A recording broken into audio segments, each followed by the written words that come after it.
Good morning students, मैं शिवम श्रीवास्तव आपके English का टीचर ज्ञानदीप के यूट्यूब चैनल में आपका स्वागत है। तो स्टूडेंट्स, मैं आपको इंग्लिश पढ़ा रहा था, अब हम आगे पढ़ते हैं। देखिए एक बार।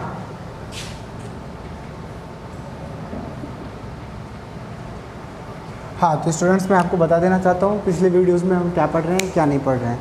सबसे पहले हमने सेंटेंस के बारे में समझा था, फिर हमने टेंस के बारे में पढ़ना स्टार्ट किया। हम प्रेजेंट टेंस पूरा पढ़ चुके हैं। पास्ट कंटिन्यूअस को हमने पिछली वीडियो में पढ़ा था। अब हम पढ़ेंगे past perfect tense. Past perfect tense के सारे ट्रांसफॉर्मेशन हम सीखेंगे। तो सबसे पहले हम क्या करते हैं, उसके हिंदी वाक्यों को पहचानते हैं, हेल्पिंग वर्ब रिलेटेड चेंजेस करते हैं, फिर मेन वर्ब रिलेटेड चेंजेस करेंगे।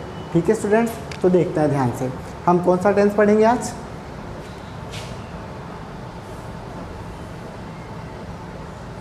थर्ड नंबर का पास्ट परफेक्ट टेंस। ठीक है स्टूडेंट्स, पास्ट परफेक्ट टेंस क्या है, किस तरीके से हम इसका ट्रांसफॉर्मेशन करेंगे, ये हम देखते हैं। तो सबसे पहले हमें इसकी पहचान करनी पड़ेगी, क्योंकि हम हिंदी से इंग्लिश का ट्रांसफॉर्मेशन सीख रहे हैं। जब हमें हिंदी से इंग्लिश का ट्रांसफॉर्मेशन आ जाएगा तो हम इंग्लिश वाले सेंटेंस को खुद ही पहचान जाएंगे। ठीक है स्टूडेंट्स, तो अभी हम देखते हैं कि किस तरीके से हम हिंदी से इंग्लिश में ट्रांसफॉर्म कर सकते हैं। तो उसके लिए क्या होता है, फर्स्ट स्टेप पहचान करेंगे हम। हाँ, तो स्टूडेंट्स में आप पहचान किस तरीके से करेंगे, देखिए ये क्या है, पास्ट मतलब भूतकाल, यानी था, थी, थे। ठीक है, और परफेक्ट का पास्ट परफेक्ट है, परफेक्ट चुका है। ठीक है, सॉरी चुका, चुकी और चुके। तो मतलब इसकी पहचान क्या हो सकते हैं कि वाक्य के अंत में चुका था, चुकी थी और चुके थे। परफेक्ट चुका, चुकी, चुके। कंटिन्यूअस रहा, रही, रहे। प्रेजेंट में है और पास्ट में था। ठीक है, फ्यूचर में होगा या गागी, गे। ठीक है स्टूडेंट्स, तो मैं आपको सिखाता हूँ यहाँ पे कि इनके हिंदी वाक्यों को कैसे पहचान सकते हैं। ठीक है, तो देखिए हिंदी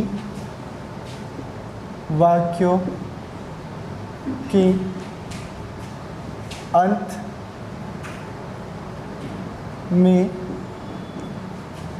चुका था, चुकी थी और चुके थे आदि शब्द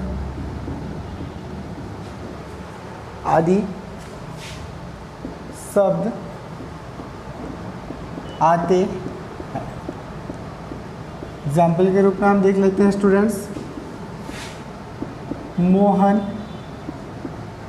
खाना खा चुका था। देखिए स्टूडेंट्स, सेंटेंस के लास्ट में क्या आया, चुका था। चुका था आते ही कौन सा टेंस है, ये है पास्ट परफेक्ट टेंस। अब हम आगे पढ़ते हैं स्टूडेंट्स कि हम इसके हेल्पिंग वर्ब को कैसे पहचानेंगे। ठीक है, तो helping verb past perfect tense के helping verb, past perfect tense में हेल्पिंग वर्ब के रूप में क्या यूज़ करते हैं, देखिए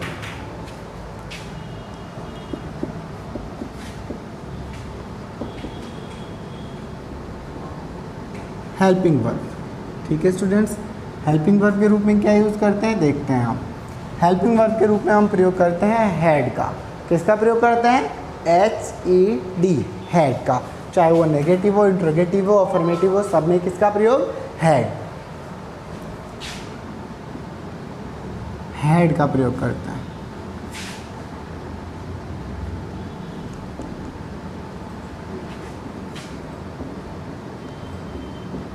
as a helping verb had का यूज करो। थर्ड, मेन वर्ब में क्या करते हैं स्टूडेंट्स,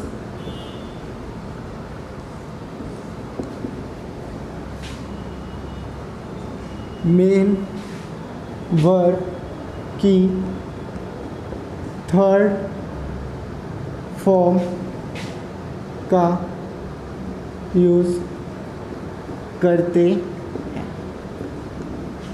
इजी सा है, माइंड में सेट कर लीजिए, समझने की कोशिश कीजिए। अगर आपको इस दिमाग में या बैठ गया तो आप अच्छी तरीके से ट्रांसफॉर्मेशन कर सकते हैं। ध्यान से देखिए, बहुत ईजी सा है ये। ठीक है, वाक्य के अंत में चुका था, चुकी थी, चुके थे। हेल्पिंग वर्ब के रूप में किसका यूज़ करते हैं? हैड का यूज़ करते हैं। मेन वर्ब के रूप में किसका प्रयोग करते हैं? वर्ब की कौन सी फॉर्म का प्रयोग करते हैं?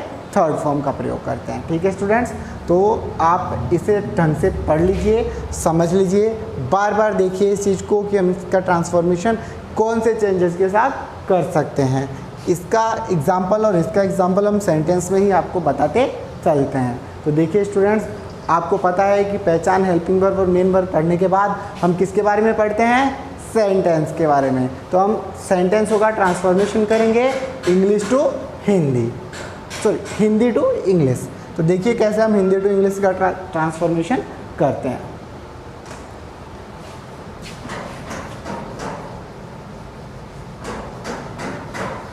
स्टार्ट कर रहे थे अफर्मेटिव सेंटेंसेस से। हम टेंस के पहचान, helping verb, main verb related changes पढ़ चुके हैं। अब हम पढ़ेंगे इसके सेंटेंसेस के बारे में कि हम इसके सेंटेंसेस को हिंदी टू इंग्लिश कैसे ट्रांसफॉर्म कर सकते हैं। देखिए सबसे पहला सेंटेंस कौन सा होता है? Affirmative first. ठीक है, अफर्मेटिव का स्ट्रक्चर आप स्टूडेंट सबको याद हो जाना चाहिए, क्योंकि मैं हर टेंस में आपको अफर्मेटिव, नेगेटिव, इंट्रोगेटिव नेगेटिव और इंट्रोगेटिव सेंटेंसेस के सेंटेंस स्ट्रक्चर बताते चल रहा हूँ। तो इसे आप जब जब देखें ध्यान से देखिए और फिर इसे दिमाग में बैठा लीजिए और ये आपको याद हो जानी चाहिए बहुत अच्छी तरीके से। ठीक है, अब देखिए स्टूडेंट्स, मैं आपको इसका स्ट्रक्चर बता देता हूँ।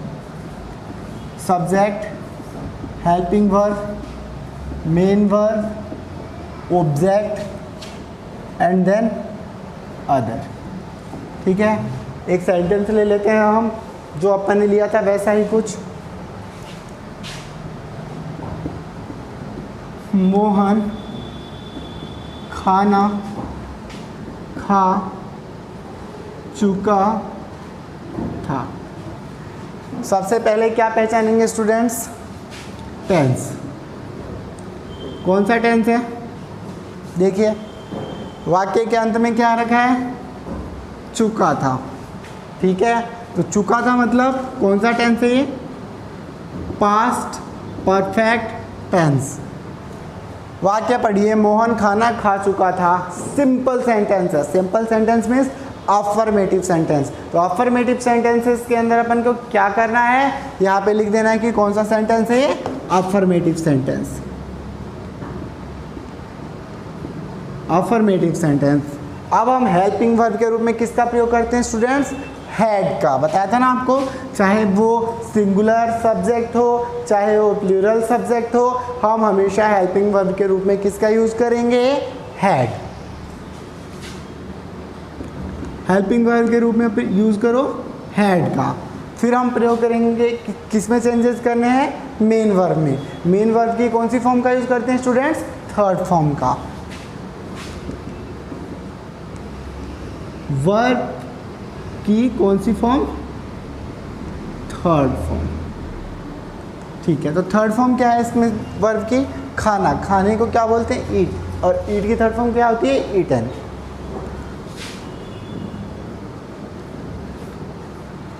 ठीक है स्टूडेंट्स, अब स्ट्रक्चर में डाल दो इस सेंटेंस को। सबसे पहले सब्जेक्ट। सब्जेक्ट क्या है? आपने हमारे फर्स्ट वीडियो में ज़रूर देखा होगा कि वाक्य में जो कार्य करता है वही सब्जेक्ट कहलाता है। तो इस सेंटेंस के अंदर काम कौन कर रहा है? मोहन। तो जो मोहन है वो क्या है? सब्जेक्ट। तो क्या लिख देते हैं हम यहाँ पे? मोहन। उसके बाद क्या है? Helping verb. हेल्पिंग वर्ब क्या है स्टूडेंट्स? हमने यहाँ पे देख लिया है, समझ लिया है और पढ़ भी लिया है कि पास्ट परफेक्ट टेंस में हेल्पिंग वर्ब के रूप में किसका यूज करते हैं हम? हैड का। ठीक है स्टूडेंट्स, तो मोहन हैड। उसके बाद स्टूडेंट्स क्या आ जाता है? Main verb. मेन वर्ब के रूप में हम किसका यूज करेंगे? ईटन का। तो मोहन हैड ईटन। क्या खा चुका है? मोहन के द्वारा खाने का क्रिया का प्रभाव किस पर पड़ रहा है? कर्म पे। कर्ता के द्वारा क्रिया का प्रभाव कर्म पे पड़ रहा है। तो कर्म कौन है? खाना। तो खाने को अंग्रेजी में क्या बोलते हैं स्टूडेंट्स? फूड। तो Mohan had eaten food. Mohan क्या खा चुका था? खाना खा चुका था। अब हम किसी के बारे में पढ़ेंगे स्टूडेंट्स? नेगेटिव सेंटेंस के बारे में। तो देखिए नेगेटिव सेंटेंस के बारे में हम आपको बताते हैं। फिर वापस मैं आपको सेंटेंस स्ट्रक्चर लिख रहा हूँ, बार बार बोल रहा हूँ कि सेंटेंस स्ट्रक्चर को आप याद कर लीजिए, समझ लीजिए, बार बार पढ़िए, बार बार देखिए, इसे बार बार प्रैक्टिस करिए, लिख कर समझ में आ जाएगा आपको। तो स्ट्रक्चर देख लेते हैं हम एक बार। Subject, helping verb, not, main verb, object और देन अदर। सेंटेंस लिख लेते हैं हम स्टूडेंट्स, ध्यान से देखिए और समझने की कोशिश कीजिए। क्या है सेंटेंस? मोहन खाना नहीं खा चुका था। क्या नहीं कर चुका था? खाना नहीं खा चुका था। ठीक है स्टूडेंट्स, तो अब देखिए स्ट्रक्चर भी हमारे साथ, सेंटेंस भी है और उधर हमने इसको ट्रांसफॉर्म भी करने की कोशिश की है, इसकी जो चेंजेस हैं उस चेंजेस को करने की कोशिश की है। तो देखिए सबसे पहले हम सेंटेंस पहचानेंगे, टेंस पहचानेंगे। टेंस क्या है? Past perfect tense. फिर हम क्या पहचानेंगे स्टूडेंट्स? सेंटेंस पहचानेंगे। सेंटेंस कौन सा है आपको पता है ना स्टूडेंट्स, आपने बिल्कुल पहचान लिया होगा कि कौन सा है ये? नेगेटिव सेंटेंस है ये। क्यों है नेगेटिव सेंटेंस स्टूडेंट्स? क्योंकि आपको पता है ये नेगेटिव सेंटेंस इसलिए है क्योंकि इसमें क्या आया है? नहीं आया है। ठीक है, हेल्पिंग वर्ब के रूप में हम किसका यूज़ करेंगे? हैड का। तो हम हेल्पिंग वर्ब के रूप में हैड का यूज़ करते हैं और मेन वर्ब में वर्ब की कौन सी फॉर्म लगाते हैं? थर्ड फॉर्म का यूज़ करते हैं। ट्रांसफॉर्मेशन देखिए स्टूडेंट्स, हेल्पिंग वर्ब के बाद नॉट का यूज़ करना है तो वो हम वहाँ पे नहीं लिखेंगे, हम डायरेक्ट ही सेंटेंस में यूज़ करके आपको बता देंगे। तो एक बार हम ट्रांसफॉर्मेशन करते हैं। सब्जेक्ट क्या है? मोहन। मोहन, उसके बाद हेल्पिंग वर्ब हैड, उसके बाद क्या लगाना है? नॉट। मेन वर्ब क्या है? खाना। खाने की कौन सी फॉर्म? थर्ड। उसके बाद कर्ता के द्वारा क्रिया के करने या नहीं करने का प्रभाव किस पर पड़ता है स्टूडेंट्स? कर्म पे। कर्म कौन है? मोहन। तो हम कर्म मोहन नहीं है, कर्म क्या है? खाना। तो हम यहाँ पे क्या लिखेंगे? खाने। खाना, वो भी इंग्लिश में। तो खाने को इंग्लिश में क्या बोलते हैं? Food. Mohan had not eaten food. Mohan खाना नहीं खा चुका था। मोहन खाना नहीं खा चुका था। कौन से सेंटेंस पढ़े हमने? एक पढ़ा हमने अफर्मेटिव, दूसरा पढ़ा नेगेटिव। अब आपको पता है कौन सा सेंटेंस हम पढ़ेंगे?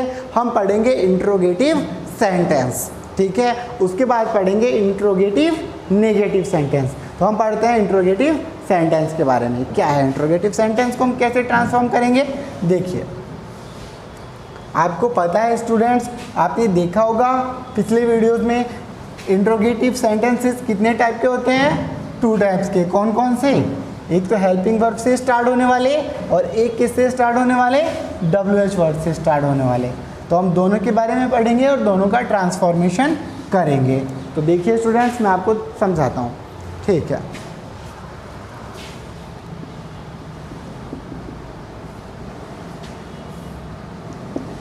इंट्रोगेटिव सेंटेंस, इसका स्ट्रक्चर सबसे पहले कौन से वाले का?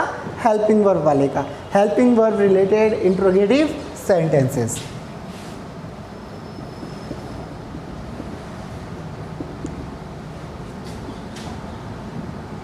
Helping verb related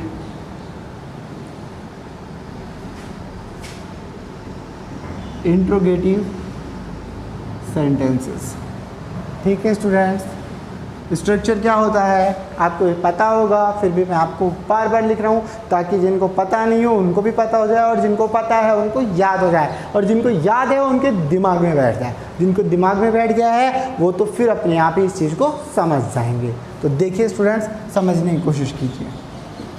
helping verb plus subject plus main verb plus object और देन अदर। और क्या लगता है सबसे लास्ट में? Question mark. ये आइडेंटिफिकेशन मार्क है, ये एक आपके पहचान का चिन्ह है जो आपको बताता है कि ये सेंटेंस कौन सा है? प्रश्नवाचक वाक्य है। और हम उसे फिर पढ़कर ये पता करते हैं कि वो हेल्पिंग वर्ब वाला प्रश्नवाचक वाक्य है कि WH वर्ड वाला प्रश्नवाचक वाक्य है। तो हम इसे ट्रांसफॉर्म करते हैं एक सेंटेंस लिख के, फिर हमें और अच्छी तरीके से समझ में आएगा।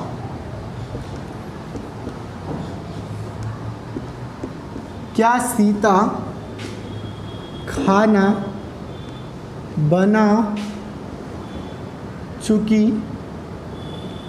थी। क्या सीता खाना बना चुकी थी? ठीक है स्टूडेंट्स, अभी से सबसे पहले हम पहचानेंगे, क्या पहचानेंगे? टेंस।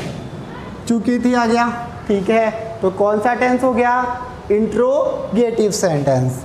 ठीक है, तो इंट्रोगेटिव सेंटेंस हो गया, लेकिन टेंस कौन सा है ये? चुकी थी में पास्ट परफेक्ट टेंस। सेंटेंस कौन सा है ये?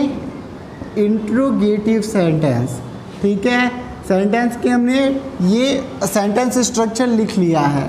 हेल्पिंग वर्ब के रूप में क्या प्रयोग करते हैं? हमेशा हैड। मेन वर्ब क्या है इसमें स्टूडेंट्स? खाना बनाना। खाना बनाने को क्या बोलते हैं? कुक। कुक बोलते हैं। ठीक है, खाना बनाने को कुक बोलते हैं। तो COOKED, कुक की कौन सी फॉर्म आती है? थर्ड फॉर्म, तो कुक्ड। COOKED। अब बनाइए स्टूडेंट्स इसे बहुत अच्छी तरीके से। सबसे पहले हेल्पिंग वर्ब। हेल्पिंग वर्ब के रूप में क्या यूज करना है? हैड। सब्जेक्ट। सब्जेक्ट क्या है इसमें? सब्जेक्ट है सीता। क्यों है? सबको पता होगा, क्योंकि कर्ता के द्वारा क्रिया के होने नहीं होने का जो भी कार्य होता है वो कर्ता ही करता है और वही वाक्य में सब्जेक्ट कहलाता है। देखिए स्टूडेंट्स, हैड सीता, उसके बाद मेन वर्ब, मुख्य कार्य क्या है? कुक्ड। हैड सीता कुक्ड, उसके बाद क्या है? मेन वर्ब हमने ले लिया, फिर ऑब्जेक्ट क्या है? खाना। खाने को अंग्रेजी में फूड। पहले भी बता चुका हूँ मैं आपको, खाने को अंग्रेजी में फूड बोलते हैं। तो हैड सीता कुक्ड फूड, क्या सीता खाना बना चुकी थी। इस तरीके से हम पास्ट परफेक्ट टेंस के इंट्रोगेटिव सेंटेंसेस में helping verb related interrogative sentences को हमने कंप्लीट कर दिया। अब हम पढ़ेंगे WH word related interrogative sentence. कौन से टेंस में? पास्ट परफेक्ट टेंस में। कंफ्यूज बिल्कुल मत होइएगा, ठीक है, हर चीज़ अलग अलग है। ठीक है, पास्ट परफेक्ट टेंस अलग है, मतलब टेंस है, सेंटेंस अलग चीज़ है, उसके अलावा मतलब ये सारी चीज़ें अलग है, सब एक साथ मत जोड़ दीजिएगा। ठीक है, ध्यान से देखिए और समझने की कोशिश कीजिए। अब हम पढ़ते हैं WH वर्ड रिलेटेड सेंटेंसेस। कौन से टेंस में? पास्ट परफेक्ट टेंस में। ध्यान से देखिए, WH word related sentence, interrogative sentence. Students, वैसे यहाँ पे मैंने सेंटेंस लिख दिया है, यही आपको क्लेरिफाई कर देगा। सबसे पहले हमें इसके लिए क्या बनाना पड़ेगा? सेंटेंस स्ट्रक्चर दिमाग में आपके होगा। बिल्कुल क्या करना है? हेल्पिंग वर्ब के जस्ट आगे WH वर्ड लगा देना। सेम यही फॉर्मेट आता है, देखिए एक बार, WH word plus helping verb plus subject plus main verb, then object और then other, after then question mark. अब हम एक सेंटेंस लेते हैं। कौन सा सेंटेंस ले स्टूडेंट्स? वैसे आप लोगों के मन में बहुत सारे विचार आ रहे होंगे, हम वो भी ले लेंगे जब हमारी क्लासेस या कमेंट सेक्शन स्टार्ट हो जाएगा। उस टाइम पे जब आप सेंटेंस बनाइएगा और मैं उसका ट्रांसफॉर्मेशन करके आपको बताऊंगा। तो मैं आपको बताता हूँ कि इसका ट्रांसफॉर्मेशन, एक सेंटेंस लिख के ट्रांसफॉर्मेशन कैसे कर सकते हैं। मोहन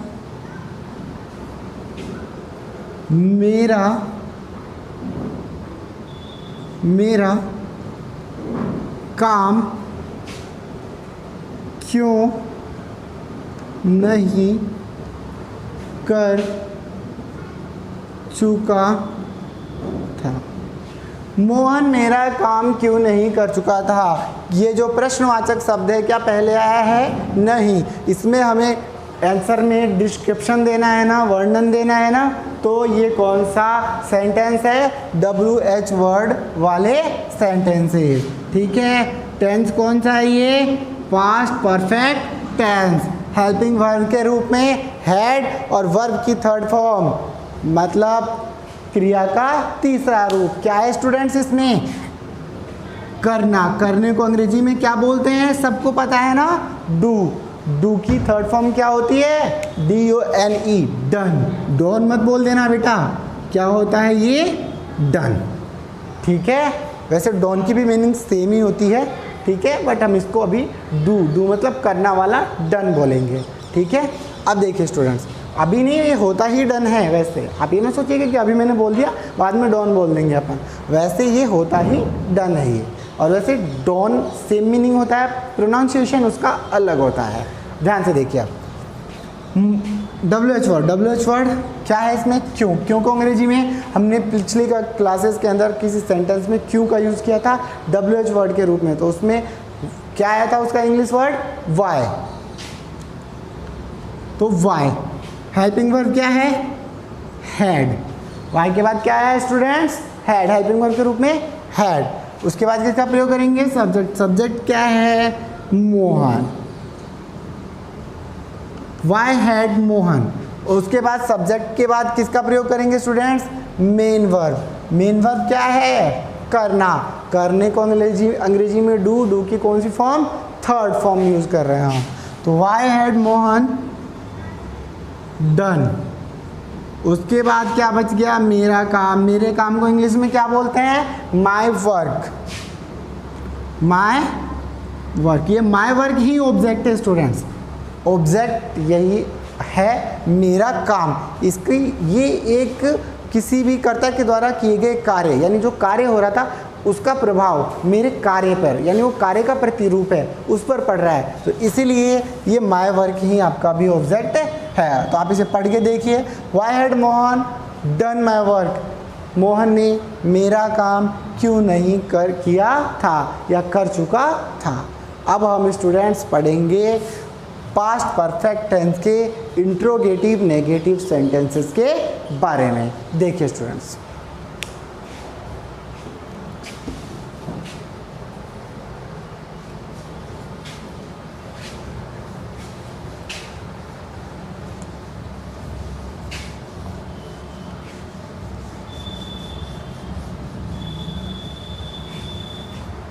पास्ट परफेक्ट टेंस के interrogative negative sentence.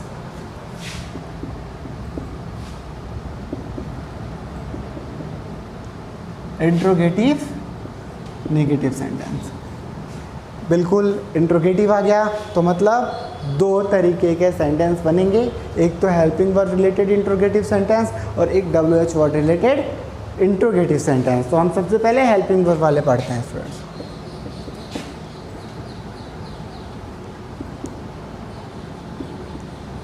Helping verb related interrogative negative sentence. Structure आप सभी को याद हो गया होगा, फिर भी मैं लिख देता हूँ एक बार, देखिए। Helping verb, subject, not, main verb, object, other, then question mark. एक सेंटेंस ले लेते हैं, जल्दी से बनाने की कोशिश करते हैं। क्या सुरेश अपना काम कर चुका था? क्या सुरेश अपना काम कर चुका था? ठीक है, सबसे पहले हम इसे पहचानते हैं, कौन सा टेंस है? चुका था, चुकी थी, चुके थे, पास्ट परफेक्ट टेंस। ठीक है, सेंटेंस कौन सा है? क्या शुरू में आ गया? सबसे बड़ी चीज़ पहचान हमने क्या करनी है? वाक्य के अंत में जाना है, प्रश्नवाचक चिन्ह देखना है। प्रश्नवाचक चिन्ह देखते ही समझ में आ जाना चाहिए कि इंट्रोगेटिव है। फिर उसके बाद इंट्रोगेटिव के दोनों टाइप्स को ढूंढना है हमें। क्या प्रारंभ में आ गया? आते ही helping verb related interrogative sentences हैं ये। फिर उसके बाद हमें क्या देखना है स्टूडेंट्स कि इसमें जो प्रश्न का उत्तर आएगा वो हाँ में आएगा या नहीं में, सॉरी हाँ या ना में आएगा, या आपका डिस्क्रिप्शन टाइप का आंसर होगा। तो देखिए स्टूडेंट्स, क्या सुरेश अपना काम कर चुका था, तो ये किस में आएगा? ये आपका यस और नो में आंसर होगा। अब देखिए स्टूडेंट्स, ये नेगेटिव नहीं है, इसको नेगेटिव बनाते हैं हम। क्या सुरेश अपना काम नहीं कर चुका था? ठीक है, अब ये क्या बन गया? नेगेटिव बन गया। तो ये नेगेटिव भी है, तो मतलब इंट्रोगेटिव प्लस नेगेटिव, यानी ये कौन सा सेंटेंस है, पास्ट परफेक्ट टेंस का interrogative and negative sentence. Helping verb के रूप में क्या यूज़ करना है हमने, हेल्पिंग वर्ब के रूप में हमने यूज़ करना है हैड। और वर्ब की थर्ड फॉर्म, तो करने को क्या बोलते हैं स्टूडेंट्स, डू की थर्ड फॉर्म डन। ये चेंजेस हमें समझ में आ गए। स्ट्रक्चर में पूरा का पूरा सेंटेंस रख दो, आपका सेंटेंस का ट्रांसफॉर्मेशन हो गया।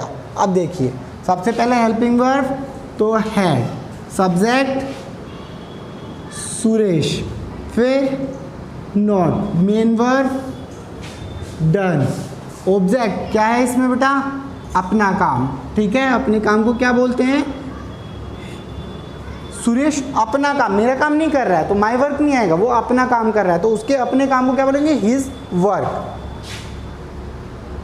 और ये हमारा क्वेश्चन मार्क, पढ़ के देखो एक बार आप, सबसे पहले हिंदी फिर इंग्लिश। क्या सुरेश अपना काम नहीं कर चुका था, had Suresh not done his work, क्या सुरेश अपना काम नहीं कर चुका था। इजी सा है, समझ में आया होगा, आप जरूर बना सकते हो ऐसे सेंटेंसेस। अब देखिए दूसरा WH word related, WH word वाले इंट्रोगेटिव नेगेटिव सेंटेंस।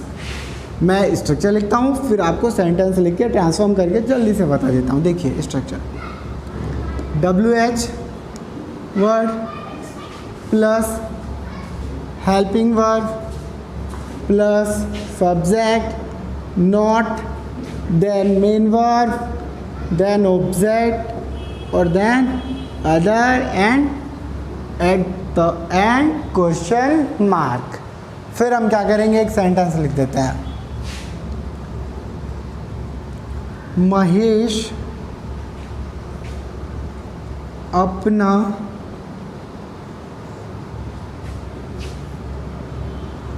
पाठ याद कर, महेश अपना पाठ याद नहीं कर चुका था, याद नहीं कर चुका।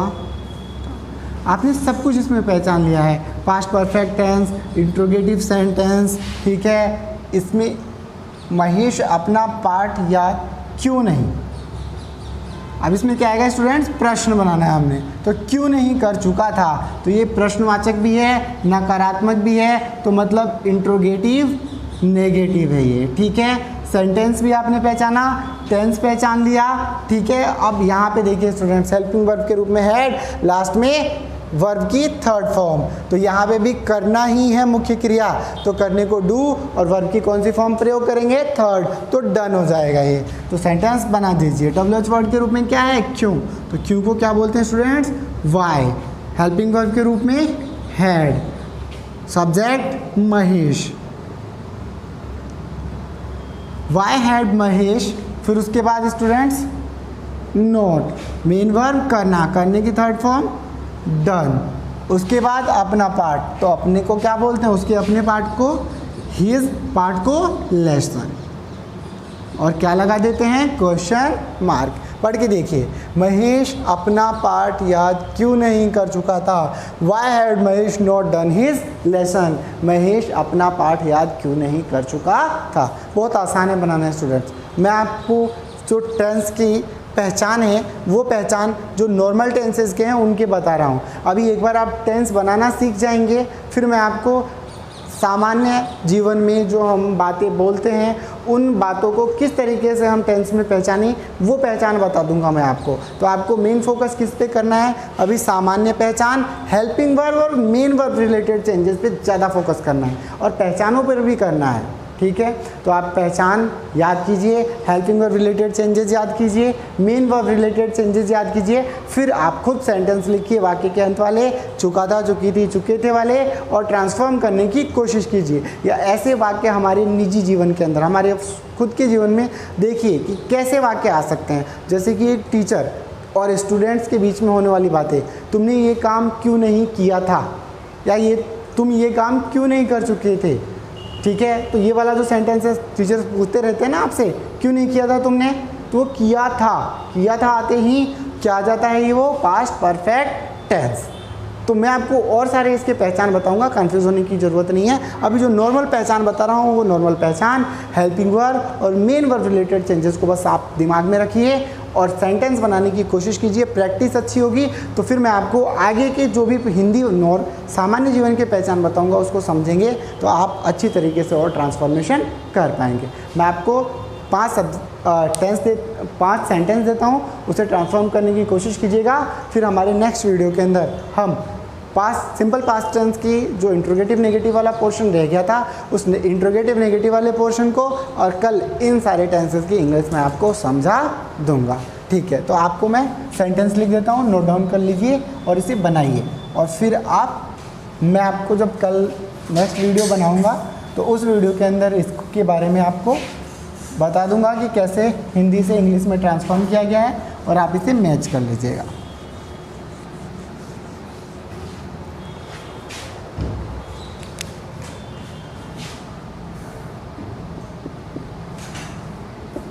राम अयोध्या आ चुके थे। राम कहाँ आ चुके थे, अयोध्या। सीता, राम और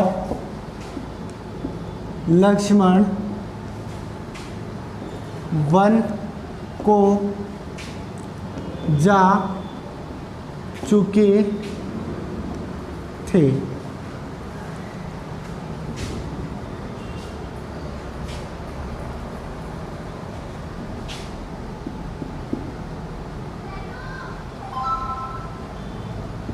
राम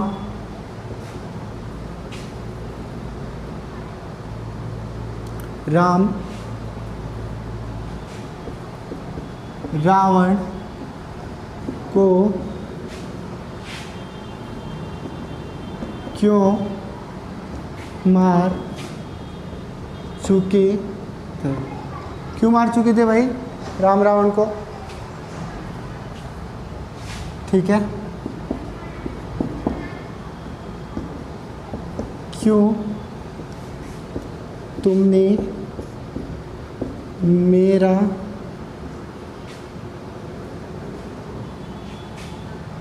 क्यों महेश ने खाना नहीं बना चुका था। महेश खाना क्यों महेश खाना नहीं बना चुका था, क्यों महेश खाना नहीं बना चुका था।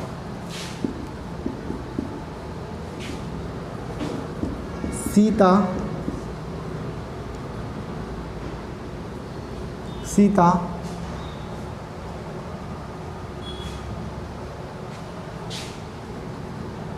का रावण के द्वारा अपहरण हो चुका था। ठीक है, अपहरण होने को किडनैप बोलते हैं, खाना पता है, मारने को क्या बोलते हैं, किल। लक्ष्मण वन को वन फॉरेस्ट, जाने को गो। अयोध्या की मीनिंग सबको आती है, AYODHYA अयोध्या। ठीक है, आप इसे बनाइए और फिर हम कल पास्ट टेंस को या अपने अगले वीडियोस में पास्ट टेंस को कंप्लीट करते हैं। ठीक है स्टूडेंट्स, तो खूब पढ़िए, हमेशा आगे बढ़िए। सिर्फ इंग्लिश ही नहीं बाकी सब्जेक्ट भी पढ़िए, बट इंग्लिश को थोड़ा सा ज़्यादा टाइम दीजिए क्योंकि एक लैंग्वेज है। लैंग्वेज को समझने के लिए आपने अभी तक जो लैंग्वेज पढ़ा है हिंदी लैंग्वेज, उस लैंग्वेज को आप अच्छी तरीके से जानते हैं क्योंकि आपने उसको 10 साल या 15 साल जितने साल के भी हैं आपने उतना साल दिया है। बट इसे आप 6 क्लास या 7th स्टैंडर्ड से ही पढ़ते हुए आ रहे हैं, या जैसे 3rd 4th स्टैंडर्ड से भी पढ़ाने स्टार्ट कर दिया जा रहा है आपको, बट उस टाइम पे आप इतना समझ नहीं पाए थे, सिर्फ उसके लेटर्स के बारे में जानते थे। अब आपको ये इंग्लिश लैंग्वेज को समझाया जा रहा है, तो इसे समझने की कोशिश कीजिए। अब सोचिए उस 10 साल के अंदर आपको इतनी हिंदी आई है, तो आपको 1 साल में कितनी इंग्लिश आनी चाहिए। अगर हमको 1 साल में ही सारी इंग्लिश सीखनी है तो हमें 10 साल जितनी मेहनत करनी पड़ेगी, उतनी तो नहीं, लेकिन थोड़ी सी मेहनत की स्पीड को और ज़्यादा बढ़ा दीजिए, आपको बहुत अच्छे तरीके से इंग्लिश आएगी। ठीक है स्टूडेंट्स, तो इसी के साथ हमारा ये वीडियो कंप्लीट करते हैं। ओके।